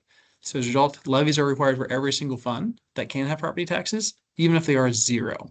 So 0 is perfectly fine, but it will not let you continue if you don't enter a levy amount. Again, 0 is completely fine, but this is where the analysis comes into play. This is one of my biggest highlights with Budgets 2.0, besides things being intuitive and pulling in, is better leveraging all the data that you've already submitted to the State Board of Accounts, the annual financial report, with prior information in the budget application. Let's take a look at the general fund, this first column. This pulls in the beginning cash balance from the annual financial report, the ending cash balance from the annual financial report for the previous year, and it calculates a cash flow. So we can see that we spent about $500,000 more than our revenues because that cash balance did go downward. So that's the direction that we went to there. Now here I entered entirely fictitious amounts, and with that, the cash balance shot up a lot more. But in a real scenario, it's possible that this might be trending down again. And then down here, we can see that, hey, this ending cash balance for this year is trending down again. So anytime I've been in a workshop with a unit of government and they were perplexed on why they can't fund their budget, the number one place I would always go is last year's annual financial report. And we can take a look at their beginning cash balance and ending cash balance. Are you maintaining your cash reserves, spending them down, increasing them? The DLGF will not look at that when reviewing your budget. It's all about local control. But you should absolutely be looking at the cash flow of your funds because you can spend more than your revenues, but that'll spend down your cash reserves, and you cannot do that forever. Eventually, the cash reserves, if this goes on long enough, would be 0. And that's when we step in. And we will only certify budgets that are funded, that have an ending cash balance for the budget year of at least $0. If your estimated ending cash balance is negative, what we're going to do is we're going to reduce the budget for the upcoming year by enough to where your ending cash balance is $0. So this gives you the ability to kind of see why your cash flow is the way it is. Okay, yeah, I spent more, but I built it up here, but I spent down here. So you can be intentional with your decisions. This is something everybody should be looking at. And this presents that data for you. Again, MVH or County Highway, not so much, but we'll work on that one for next year. Now let's take a look at what this is telling us. So this is for that previous historical year. This is for the budget year itself. Sorry, this is for the current year. This is for the budget year. Now this one's easy enough. Beginning cash, ending cash, change in cash reserves. This is where the Form 4B, as we're used to it, really starts. Except, as my daughter would say, that math is not mathing. We go from line 1 to line 9. That doesn't quite make sense. But that's because we don't want to overburden you with too much information at once. But if you hit on this little collapse arrow, it'll expand or collapse. So you can see that full calculation of, okay, June 30th cash balance plus property taxes for December plus other revenues gives us cash and revenues of this amount.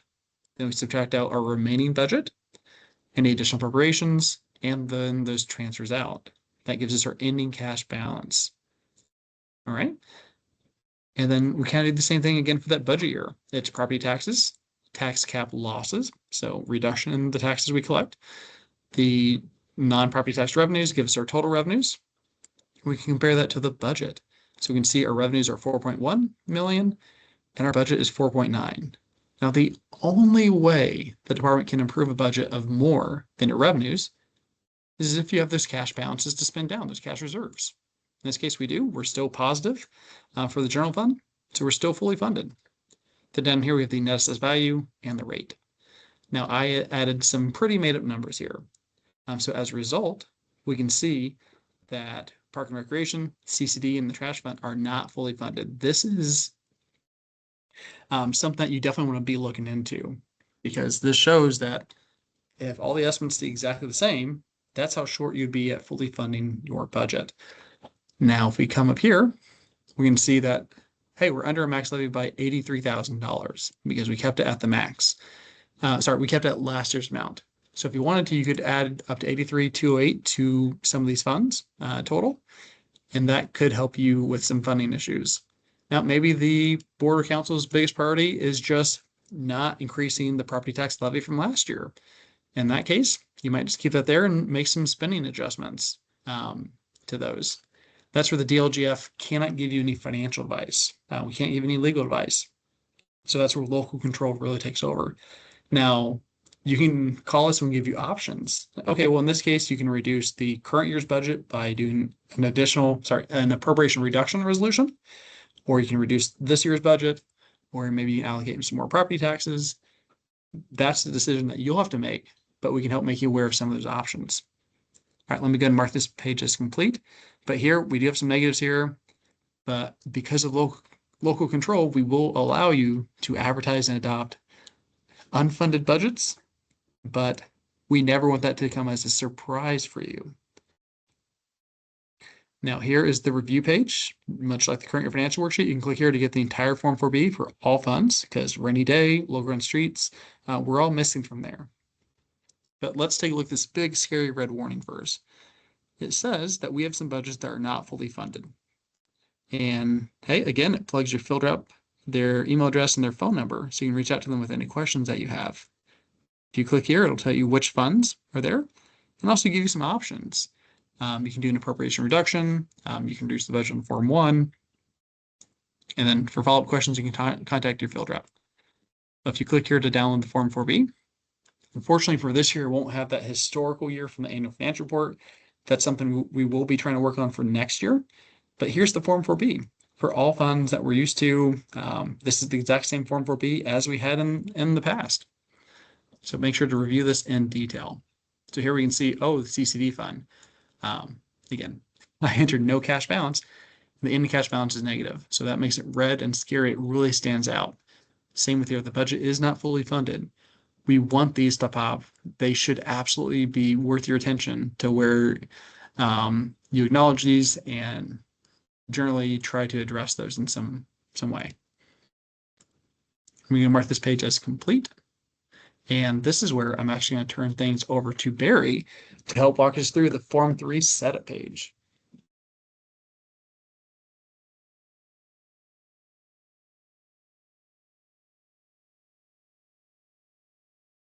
Okay, hello everyone. So on this section, we are going to review your office and meeting locations for your Form 3. So the first question is, on your last notice to taxpayers, the office location was listed as 331 East Jackson Street.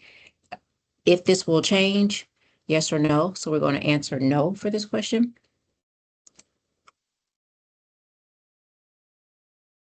The next question is, if on your last year's notice to taxpayers, the public hearing location was listed as 70 North Byron Street in Cicero, will this change?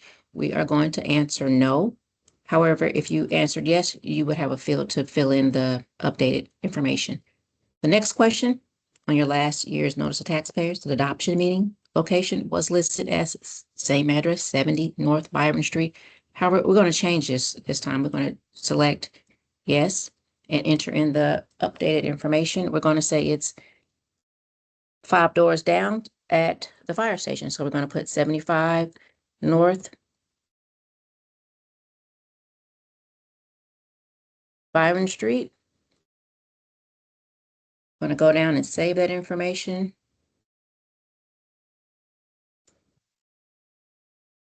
Okay.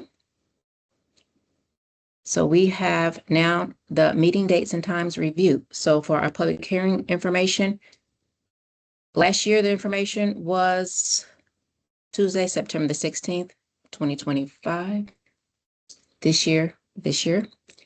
And our adoption meeting is October the 1st, Wednesday, October the 1st. And so those dates are going to be the same, or if you want to change those dates,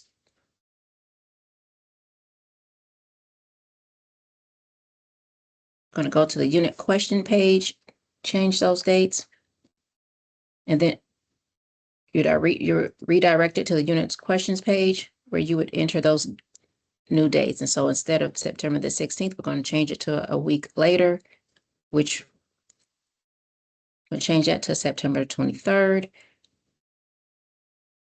Now this tells us that with that date, that our adoption hearing date, we need to update that because it's less than, it has to be at least 10 days. So we want to update that. We're going to change that to October the 8th, which now that alert is gone. So go down and save that information.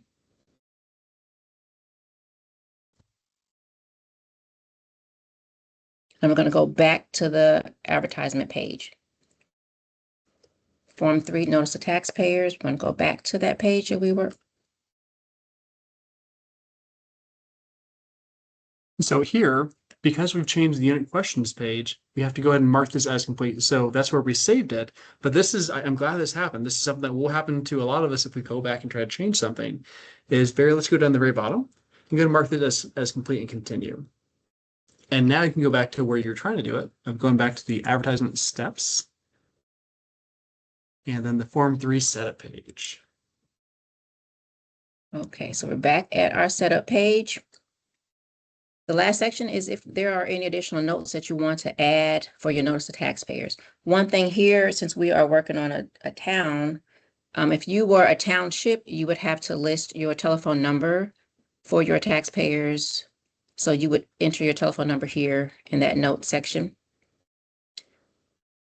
And lastly, the last question is about territorial boundaries, if anything changed, which is very important because if something has changed, you want to make sure that it is, you check that box because that is how your notice to taxpayers will be distributed.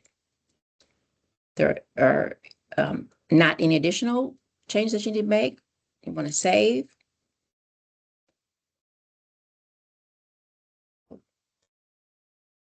Okay.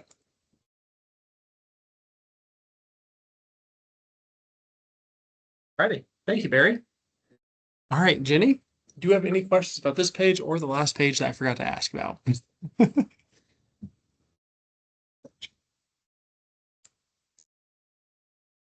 Yes, we have one question. Will the phone number automatically be filled in? So that is a great question. And what will happen is for townships, we'll see a special question up here where it'll just ask them for their phone number. And once you enter that phone number, it'll automatically add a note. So that'll be separate from this section. But that's how those township assistance phone numbers will be advertised. Okay, that's all the questions we have right now. Alrighty, thanks. And I'm really happy that Barry went through the exercise of changing those public hearings and those adoption meetings so you can see how that works. That's something that is important that we covered during these trainings is once we go back and we make a change that will unmark those dependent pages as incomplete.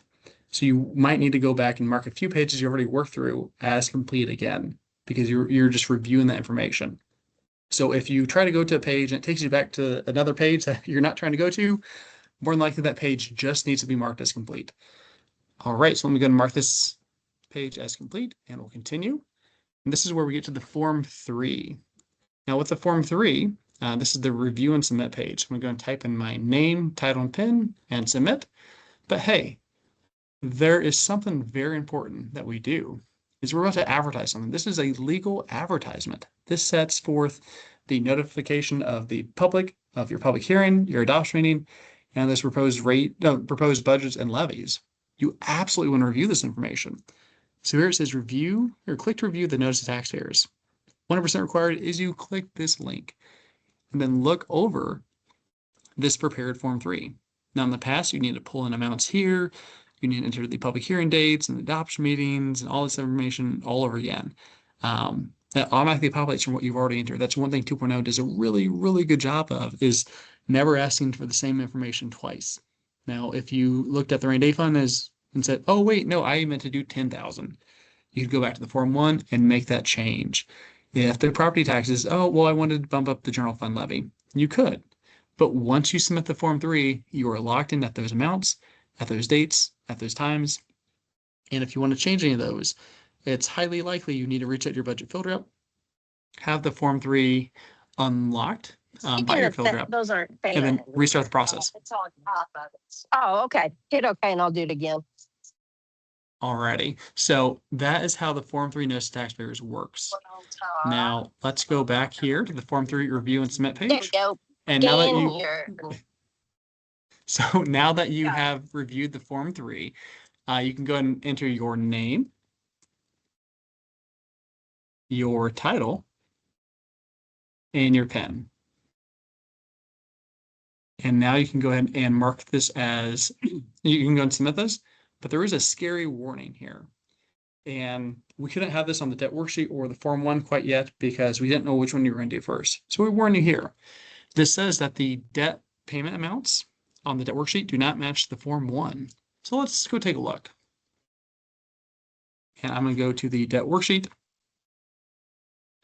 The total payments are $82,275. And I'm going to go into the line 1 data entry, the Form 1 data entry, each rental. And hey, sure enough, it is a little bit different. So let me go unmark this as complete. I'm going to go to that lease payment fund. And I'm going to pretend I've got that breakdown here, which I do not. So we'll just pretend I've got this broken down the way they did. And now when I go back, I'm going to go to the Form 3 review and submit page. And now that error is gone. So it's very important to go back and address those issues. So name, title, PIN, review that to make sure it's correct. But I'm pretend I've done that already and mark this as submitted. So there's only 2 forms you submit in Budget 2.0. It's the Form 3. That's all forms at the very end. You don't submit in every individual form. It's automatic. So now you can click to review that notice if you needed to, but here's your confirmation that it has been published on budgetnotices.in.gov. So this is the one place where you submit it, and then you have to select continue. These are separate. Now, I am very, very, very happy with the way we handle this. You have submitted your Form 3. Unless you've done this many, many, many times before, and you develop Budgets 2.0, you should have some questions right now. So this will walk you through those next steps. Step 1 is you need to comply with open door law, which the DLGF unfortunately doesn't really train on, but here's a link to the Public Access Counselor website if you have any questions about the open door law. This will generally apply to any meeting you have. This talks about holding your public hearing on this advertised public hearing date. And then it talks about you need to go through Form 1 and Form 4B again and make any changes that you want to make. Now, if there are no desired changes, this page can be marked as complete without editing the form. That's true for Form 1 and Form 4B. Now, if you do want to make some changes to the current year financial worksheet, the Form 2, the debt worksheet, you still can. But now that we've submitted Form 3, we cannot make any changes to the advertised column of Form 1. That's locked down. You cannot delete any funds, and you cannot add any funds because that would essentially affect the advertisements. And we can't adopt more than we've advertised. So that's why you can't add or delete funds after this. You can still add or delete revenues on the Form 2, though. So let me go and mark this page as complete. There's nothing you need to do here, just informing you of those next steps. These next pages are going to be very easy if you don't anticipate any changes. So Form 1 is the exact same Form 1 that we're used to seeing, except there's a note here that talks about how the advertised column has been carried over to the adopted column. And again, if you're not planning on making any changes, you can just mark this as complete once you review it. Now, if you want to increase an amount, you can increase it, but it will not let you continue once we launch in June because you cannot adopt more than you advertise at a fund total.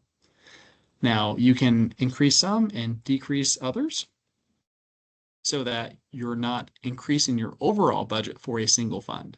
So in this case, I've increased that by 1,000. I've decreased this by 29.85, and this is allowed. This is okay. We can also shuffle these around to where it's the same total. But again, if the adopted column would be more than we've advertised, that's where it would stop you. And note that this is the change from advertised column, no longer the change from last year to this year. It's change from advertised to adopted. So we're going to mark this as complete. And Jenny, dollar and jar for me. Do we have any questions? Yes, we do have a couple. The first one, is there an upload option for budget numbers as in the past? Yes, absolutely. So if you wanted to do a flat file upload, you could go to the unit questions page. You can mark that, yes, I do want to upload doing the flat file. And you can see it's just review funds next. If you mark this as complete, file uploads magically appears because now it applies to you. This is where you upload the funds, the departments, the linkages between those, the Form 1 and the Form 2. These are the exact same files that you've uploaded in the past, assuming you've done this in the past. For those of you that have no idea what I'm talking about, this won't apply to you in the future unless you talk to your software vendor and get this set up. But this is where you can upload your funds, your departments, your fund departments, your Form 1 and Form 2. I will say that once you submit your Form 3, you can no longer upload funds, departments, or linkages between those. But you can still upload the adopted column in Form 1 and then your revenues on Form 2. Good question. What else? Okay, our next question is, can we use an upload for Form 1 but manual entry for Form 2? Absolutely. So this is a la carte. It's what you want to do. And also maybe your funds and departments and links between those have not changed. And you just want to upload your Form 1. You can only upload that Form 1 and that's fine, assuming that those funds and departments and linkages between there are already there. Good questions. Okay, just checking to see if we have any other ones here. Okay, we got a couple more. Going back to Form 1 or Form 2, can you share instructions on uploading the flat file, which you just shared? So thank you for sharing that. And then our second one, does it still have to be advertised in the paper or just budget notices online? Great question. So newspaper advertising with the Form 3, the notice to taxpayers, is entirely optional. In every case I can think of, there is no required newspaper advertising for this. Now, if you want to, we will not stop you. That's still absolutely your option. It's all about local control. But when we review the budget, we're going to be looking at the dates and times and amounts on the Form 3. That is the controlling document, as they put it. Okay, back to the file upload. What is the format for the file upload? So very good question. And I'm going to answer that by going to the DLGF website. I'm going to go to vendors. And down here would be the budget code list that has the fund codes, the revenue codes, the expenditure codes. Then down here are the gateway budget upload specifications. I will say this gets pretty technical pretty fast. So I'm not going to try to confuse you guys. But for those of you that have maybe a technology department or maybe work with a vendor that said they can't do this, they just need to know the specifications, that's where we can get to it. Again, DLGF website, go to vendors towards the bottom. And it's these last two. It's the budget code list and more specifically the upload specifications. Now, again, these have not changed at all from last year. However, the way we validate those is definitely improved. So if there is an error, it'll tell you more specifically, hey, you're trying to upload fund 9999. That fund does not exist. Please go back and fix it and try again. It's also an all or nothing upload where previously if you had an error, it would upload the ones that weren't an error. And it was tricky to figure out what it uploaded, what it didn't.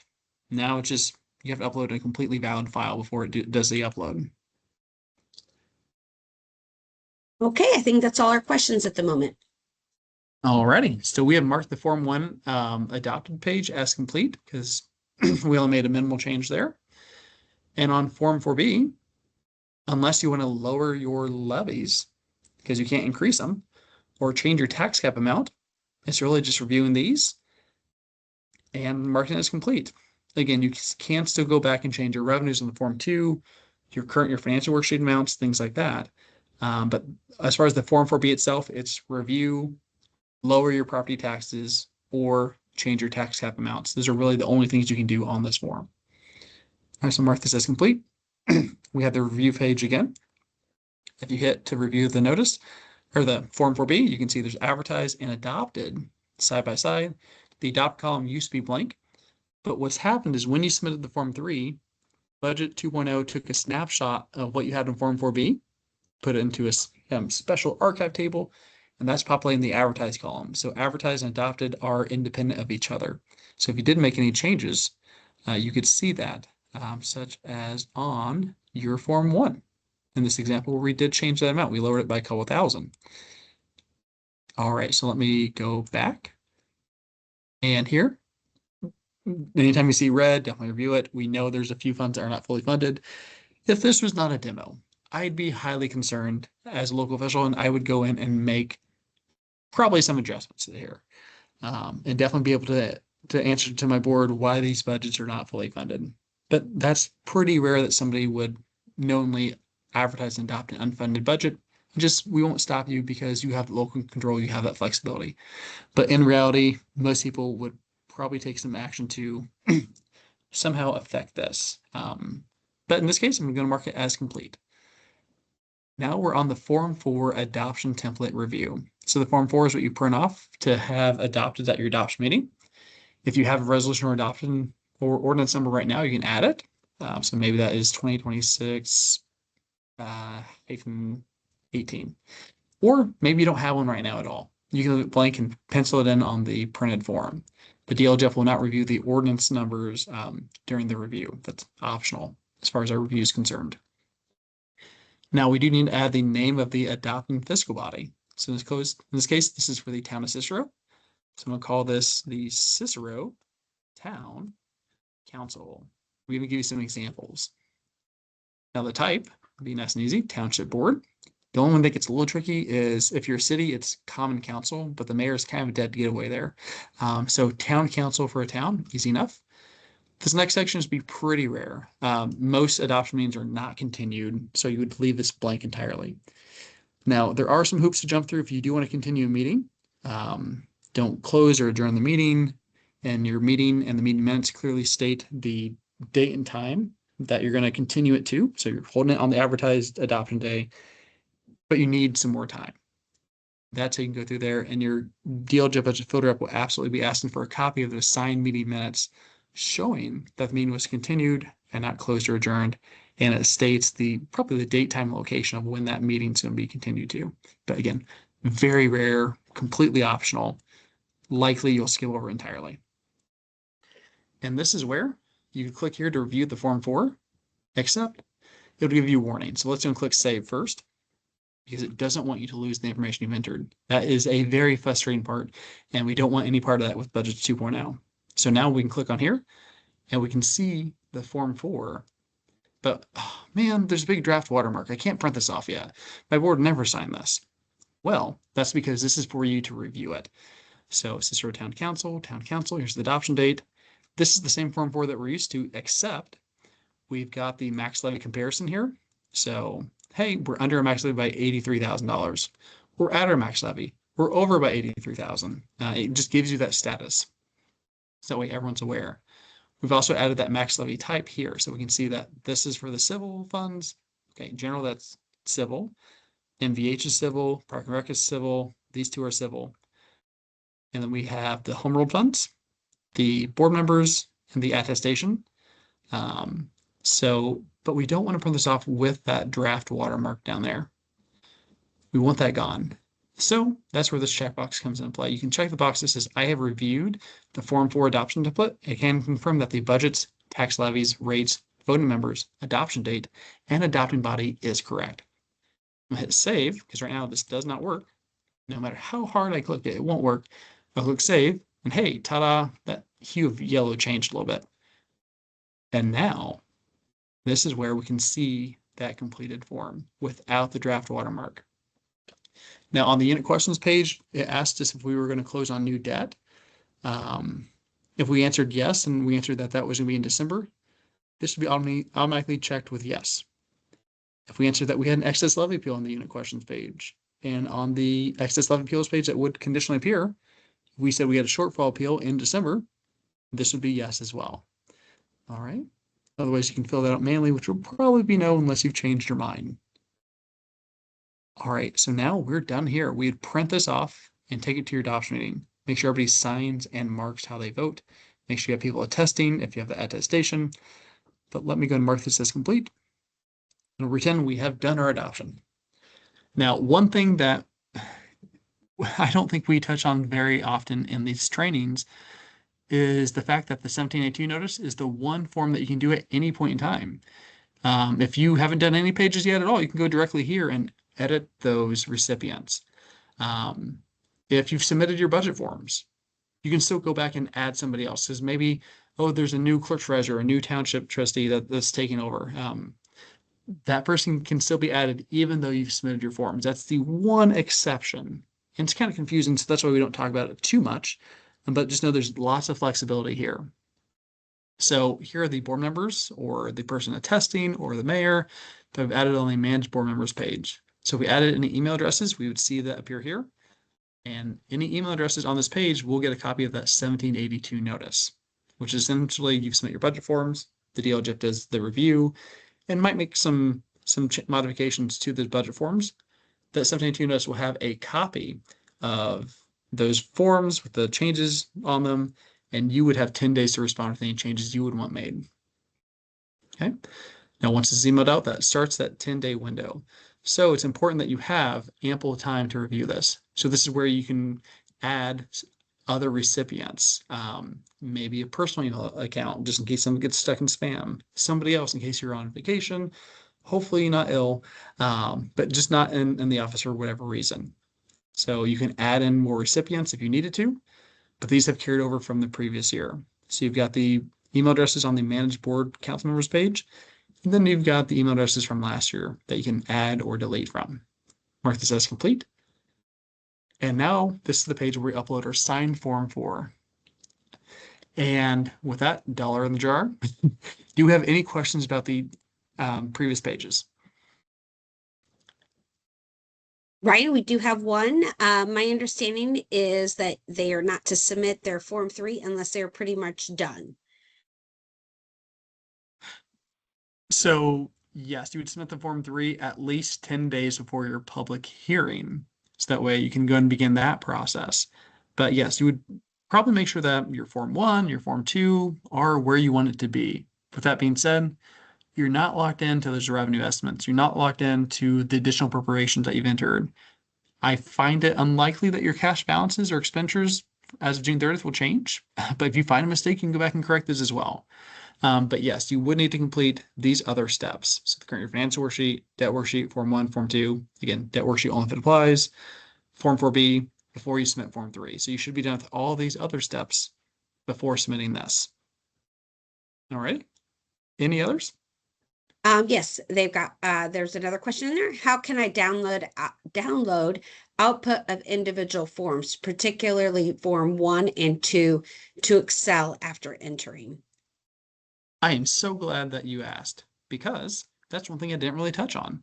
So on the Form 1 data entry page, we just went through how to do it. But if you go here, it says click to view report download options. If you click here, PDF's kind of the default, hit download, but you can also download Excel or Word. It's the same with the Form 2. So this is where we've got kind of a two-pronged approach, where if it is the current year financial worksheet or the Form 4B, we have that dedicated review page because we didn't really complete the form itself. We completed pieces of that form, and we're seeing it all together with those review pages. With the Form 1, the debt worksheet, the Form 2, those pages, you can view it by clicking on the report download button at the top right of those forms. Good question. Keep me honest. I love it. Anything else? I think that's it for right now. Alrighty. So this is where you typically be ready to upload your signed Form 4 because you've already adopted. And again, Form 4 is that adoption template. So in this case, this gives you a little checklist. of, hey, you would need to upload your signed Form 4. If you have any new debts, we need some documentation on those debts. If you have any reduction resolutions, we need that information as well. There's documentation. And as Ben said, they're anticipating a transfer from the general fund to the rainy day fund.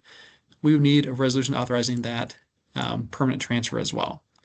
So if you are a school, this page will look similar, but also completely different because it uses that school checklist, that school information for, I think, budget submission purposes. That'll be included on here. So it's important to review these and make sure you're uploading all the information that you need. So that way the DLG budget field reps, can thoroughly review your budget without having to have a lot of back and forth. So things go nice and smoothly. So in this case, let me upload that signed Form 4 or reduction resolution or transfer resolution or new debt or lease rental affidavits or other. Again, if you choose other, the description is required, else it's optional. So we choose file, and it's going to be this one. And then I'm going to upload this. And sure enough, I've uploaded my Form 4. And this is something brand new that I'm happy we have. If you need to add a note to your budget field rep, maybe you have anticipated debt service on the debt worksheet. You can let them know that, hey, this new debt is actually 2. We're going to close on a GO bond in October and then a lease December 15th. Or any other note that you think might be pertinent, because this will be right there on the page when your DLGF budget field rep is reviewing your budget. So if you have any notes for your field rep, please go and add those there. So now we can go and mark this page as complete. And it's bittersweet, but we're pretty much done here. We just need to add our name, our title, and our PIN. I almost don't want this to be over. It's been fun. But thank you guys for taking the time to join this webinar. What this page will do is this will give you a recap of those next few steps. So once you submit, we'll begin a review. 72 notice will be emailed to everyone on the list. That's where you have 10 days to respond with any changes you want to make. And if there are no responses, that's okay too. You can respond that way as well. Now, once you submit this, we can go ahead and we'll get that confirmation that, hey, this has been submitted. Now, are there any questions? Brian, we do have one more. When is the Form 1 required to be completed? By the time you submit the Form 3. So it's required to be completed at least 10 days before the public hearing. Now, please note that there is still absolutely the budget workshops with Budget 2.0. But you would never want to submit your Form 3 before having a budget workshop because we can help you complete quite a few of those different forms. Again, this would be the current year financial worksheet, the Form 2, the Form 4B, and the Form 3. Now, one thing about the current year financial worksheet is you are welcome to do some of that prep work if you want to. You can enter these amounts here, and we can review it with the documents that you've uploaded. We would highly encourage you to upload a copy of your June 30th financial statement that has those cash balances and has those appropriations, because we would need that when reviewing your budget.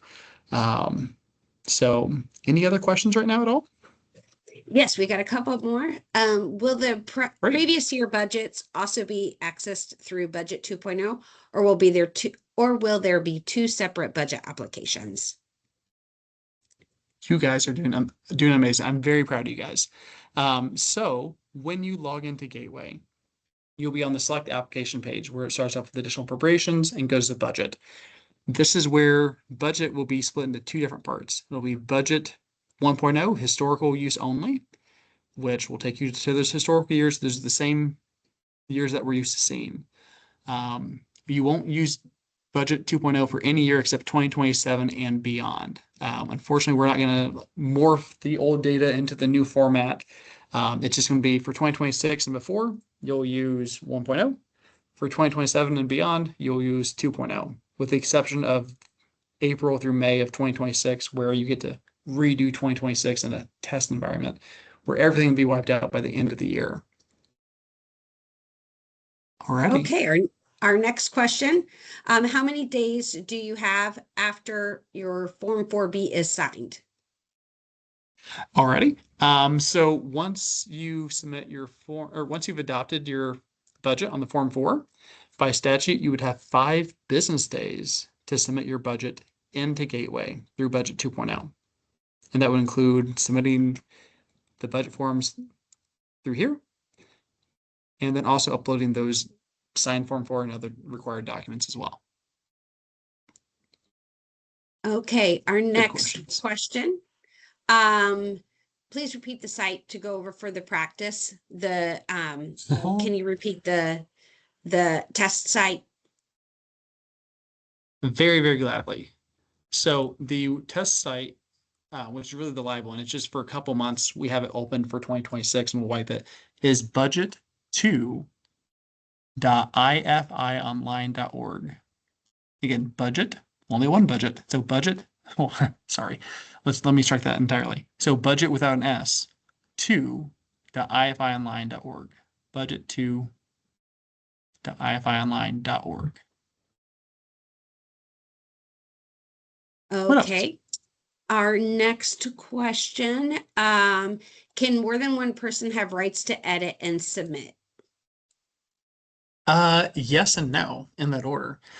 So through the Gateway LDA application, which is gatewayLDA.ifionline.org. Assuming you already have a Gateway account. If not, you can email support@dlgf.gov. They can create an account for you, but you won't have any permissions.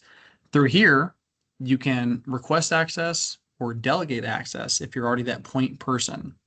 So let's say that you are a city or town and you are the clerk treasurer.